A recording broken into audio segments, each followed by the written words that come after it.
Hello friends, welcome to my channel UP PCS with Chauhan. Guys, हम घटना चक्र की एक सीरीज़ कर रहे हैं। उसमें हम कर रहे हैं अभी सामान्य विज्ञान, और सामान्य विज्ञान का भी जो पहला पार्ट है उस जो कि है भौतिक विज्ञान, वो हम कर रहे हैं। और उसमें भी हम चैप्टर नंबर 8 तक कंप्लीट कर चुके हैं। गाइस, ये पूरी सीरीज़ है और आज हम करेंगे चैप्टर नंबर 9। तो फ्रेंड्स, स्टार्ट करते हैं। आप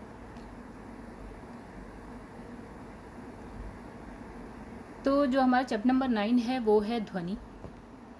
तो गाइस,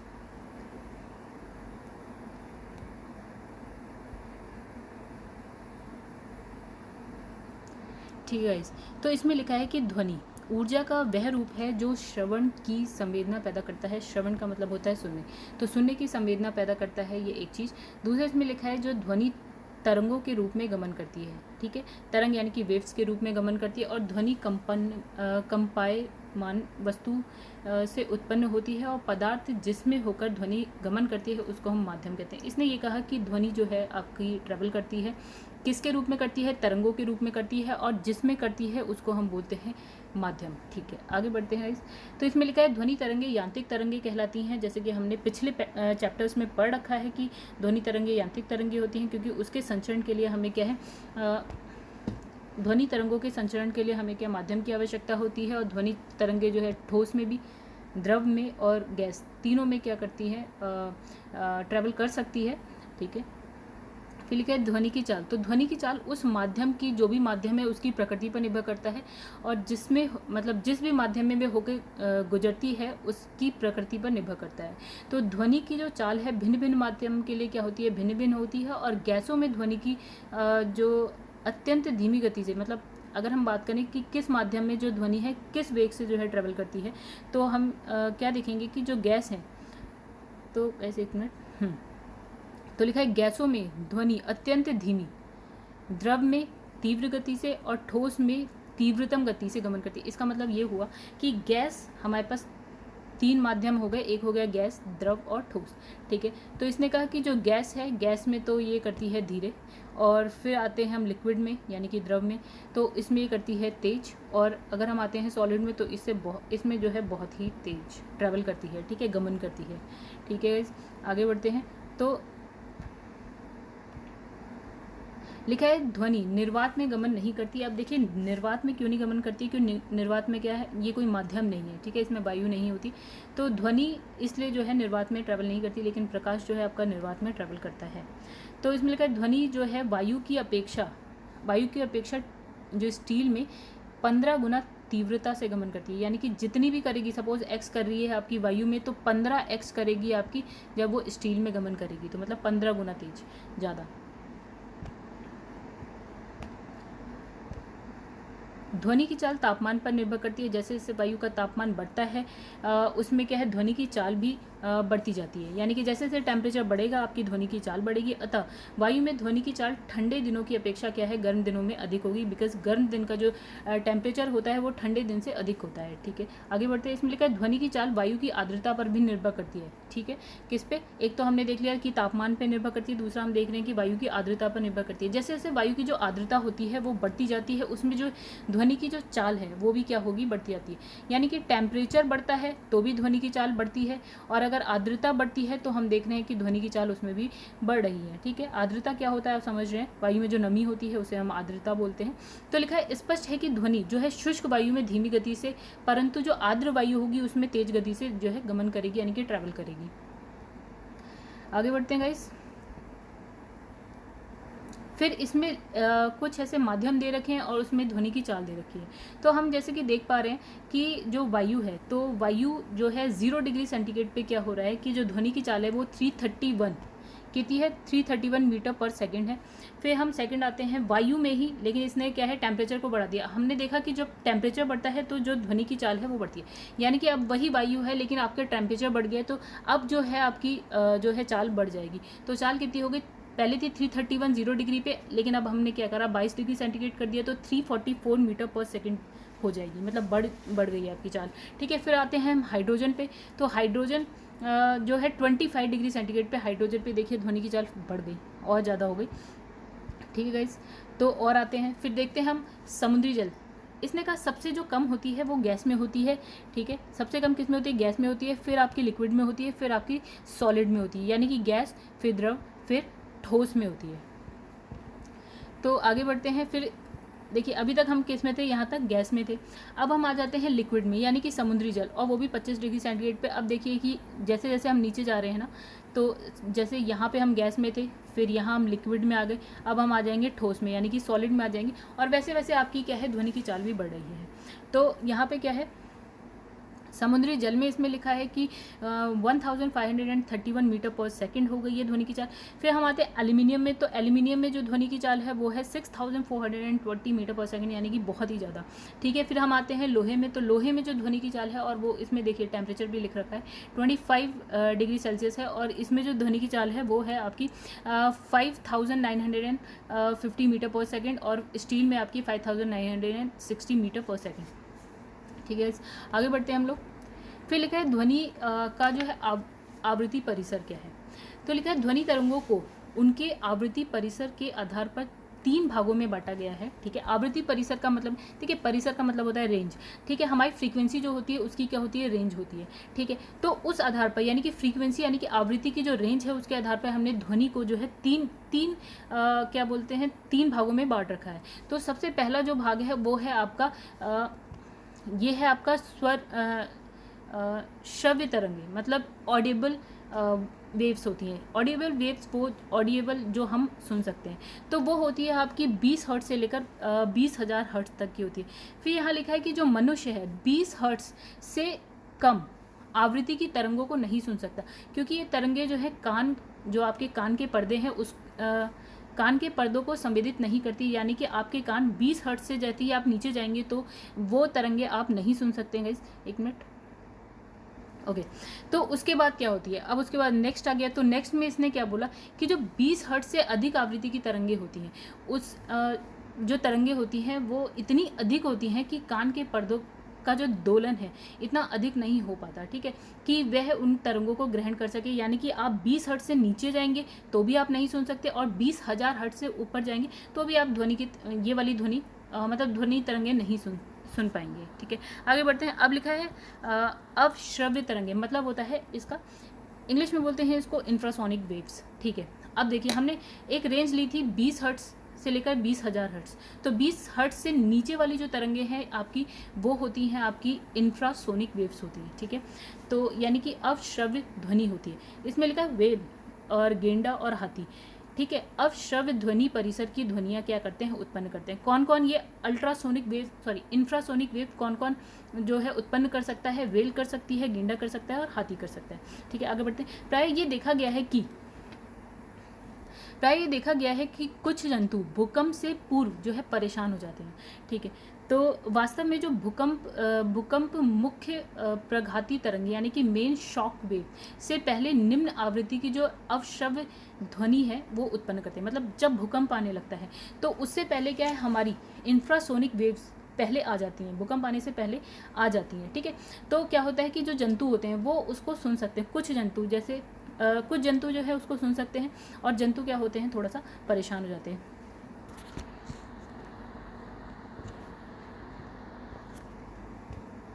तो अब है नेक्स्ट हमारा जो है पराश्रव्य तरंगे। पराश्रव्य तरंगे मतलब हो गया आपका अल्ट्रासोनिक वेव्स। तो अब वही वाली बात हो गई, हमने एक रेंज ली थी 20 से नीचे और 20,000 से ऊपर। तो 20 से 20,000 तक के बीच में तो जो ऑडिबल साउंड है जो कि हम सुन सकते हैं, ठीक है। और 20 से नीचे वाली, 20 हर्ट्ज से नीचे वाली जो थी अभी हमने देखा इंफ्रासोनिक हो गई। अब जो 20 हर्ट्ज से ऊपर है, 20,000 हर्ट्ज से जो ऊपर है उसको हम बोलते हैं अल्ट्रासोनिक वेव्स, ठीक है। यही यहाँ पे लिखा है 20,000 और 1000 को हम के भी लिखते हैं, ठीक है। तो लिख दिया 20 के हर्ट्ज, ठीक है। इसमें आप कंफ्यूज मत होइएगा कि ये क्या लिखा है। तो ये लिखा है 20 के हर्ट्ज और 20,000 एक ही बात है, ठीक है।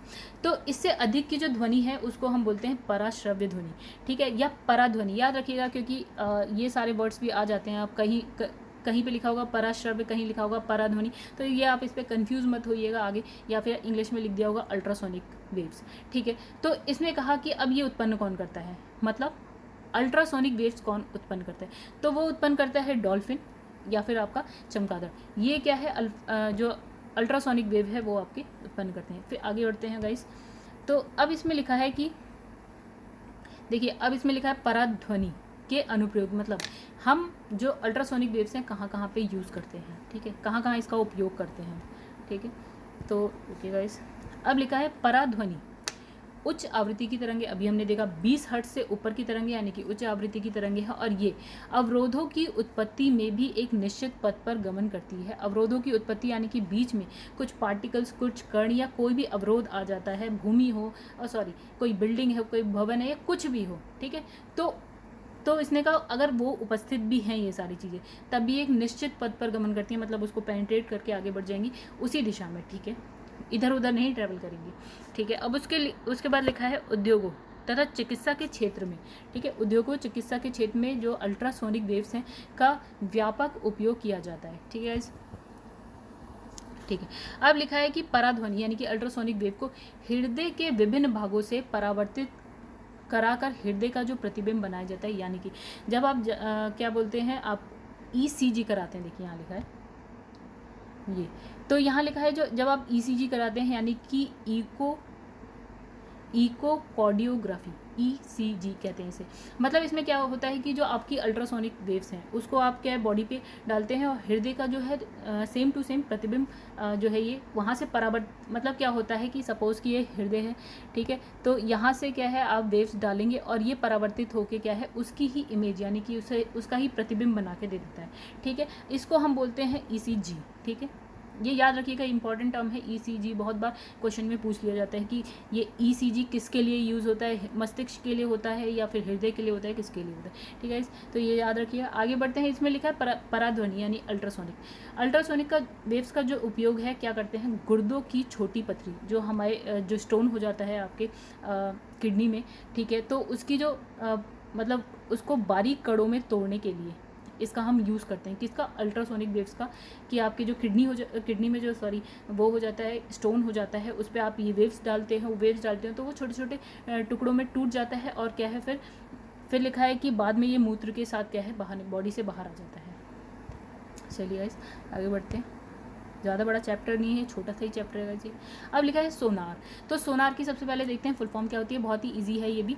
इसमें लिखा है कि सोनार जो इसकी फुल फॉर्म है वो है साउंड नेविगेशन एंड रेंजिंग। तो ये क्या है, ये ऐसी युक्ति है जिसमें जल में स्थित कोई पिंड है, सपोज हम समुद्र में खड़े हैं, वहाँ पे नीचे की तरफ कोई सपोज पिंड है, तो सोनार की हेल्प से, जैसे हमने रडार देखा था ना, तो वैसा ही कुछ है सोनार। तो सपोज़ कि ये एक सोनार है और यहाँ पे जल में नीचे की साइड कुछ एक वस्तु रखी है, तो सोनार क्या करता है, अल्ट्रासोनिक वेव्स को इस तक पहुँचाता है और यहाँ से ये टकरा के वापस सोनार के पास आ जाती है, मतलब वेव उस वस्तु से टकराती है और वापस सोनार के पास आ जाती है। तो अब देखिए क्या होता है, तो इसमें लिखा है कि जब वो टकरा के जब वापस आती है सोनार के पास, यानी कि साउंड नेविगेशन एंड रेंजिंग, ठीक है, इसकी फुल फॉर्म है, तो जब वापस आती है तो हम उस पिंड की दूरी, उसकी दिशा, उसकी चाल मापने के लिए हम क्या करते हैं, इसका उपयोग करते हैं, किसका, अल्ट्रासोनिक वेव्स का उपयोग करते हैं, ठीक है। आगे बढ़ते हैं, अब मात्रक की बात करें तो डेसिबल, ध्वनि का मात्रक क्या होता है, तो गाइस जो ध्वनि का मात्रक है वो डेसिबल है, ठीक है। डेसिबल ध्वनि के स्तर का जो स्तर है उसका मात्रक है। अब विश्व स्वास्थ्य संगठन, अब ये क्वेश्चन भी बहुत इंपॉर्टेंट, मतलब ये पॉइंट भी बहुत इंपॉर्टेंट है कि WHO कहता है कि 45 डेसिबल तक की ध्वनि को क्या है, कर्णप्रिय मानवीय स्वास्थ्य के लिए सर्वाधिक सुरक्षित बताया गया है, यानी कि अगर एक व्यक्ति जो है अगर 45 डेसिबल तक की ध्वनि को सुनता है तो वो उसके हेल्थ के लिए ठीक है, मतलब इससे ज़्यादा नहीं होनी चाहिए। इसके कहने का मतलब ये है, स्टैंडर्ड एक ध्वनि की वैल्यू बता दी है उसने कहा कि 45 डेसिबल तक इसने बोल दिए, किसने, WHO ने बोला, तो ये बहुत बड़ी बात है। फिर गाइस आगे बढ़ते हैं, इसमें लिखा है प्रतिध्वनि। देखिए अब थोड़ा सा ऐसे ही समझते हैं कि प्रतिध्वनि क्या होती है। सपोज़ कि हम कहीं पहाड़ों पे खड़े हैं और हमने कुछ बोला तो हमको लगता है कि जो हमारी आवाज़ है वो गूंज के हमारी तरफ वापस आई है, ठीक है, वही होती है प्रतिध्वनि, या हम उसको बोलते हैं इको, ठीक है। आगे यहाँ पढ़ते हैं, इसमें लिखा है किसी परावर्तक वस्तु जैसे कि किसी इमारत या किसी पहाड़ के निकट जोर से चिल्लाने और ताली बजाने पर कुछ समय पश्चात वही ध्वनि क्या है, फिर से हमको क्या होता है, सुनाई देती है। तो इसमें लिखा है पुनः सुनाई देने वाली जो ये ध्वनि है उसको हम बोलते हैं प्रतिध्वनि और इसको इंग्लिश में बोलते हैं हम इको, ठीक है। आगे बढ़ते हैं। इसमें लिखा है हमारा जो मस्तिष्क है, हमारे मस्तिष्क में ध्वनि की संवेदना लगभग जो है 0.1 सेकंड तक बनी रहती है। इसका मतलब अगर आप कुछ बोलते हो तो वो आपके मस्तिष्क में, जो भी आप बोलते हैं वो आपके मस्तिष्क में 0.1 सेकंड तक रहता है, ठीक है। अतः स्पष्ट जो प्रतिध्वनि है, प्रतिध्वनि सुनने के लिए मूल ध्वनि तथा जो एक तो मूल ध्वनि जो आप बोल रहे हो वो, और एक वो ध्वनि जो परावर्तित होके आ रही है आपके पास, ठीक है। एक जो आप बोल रहे हो वो, एक वो जो यहाँ से परावर्तित होके आ रही है आपके पास, ठीक है, ऐसे करके आ रही है आपके पास, ठीक है।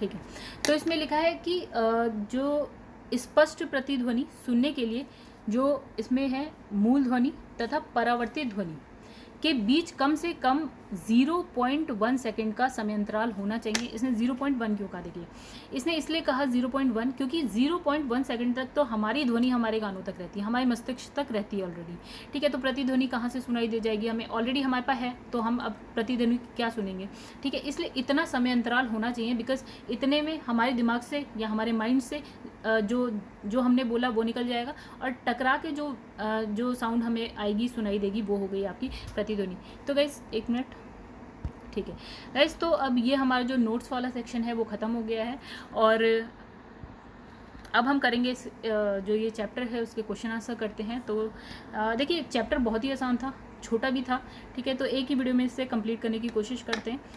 अगर नहीं होता है तो हम क्या है इसका पार्ट 2 ले आएंगे, क्योंकि चैप्टर बहुत बड़ा नहीं होना चाहिए। तो दोस्तों एक्चुअली क्या है कि अगर इसी क्वेश्चंस थोड़े से ज़्यादा हैं तो एक काम करते हैं, हम नेक्स्ट पार्ट बनाते हैं इसका, जो सिर्फ क्वेश्चंस के लिए रहेगा, नोट्स के लिए एक अलग पार्ट और जो आपके क्वेश्चंस हैं उसके लिए अलग पार्ट।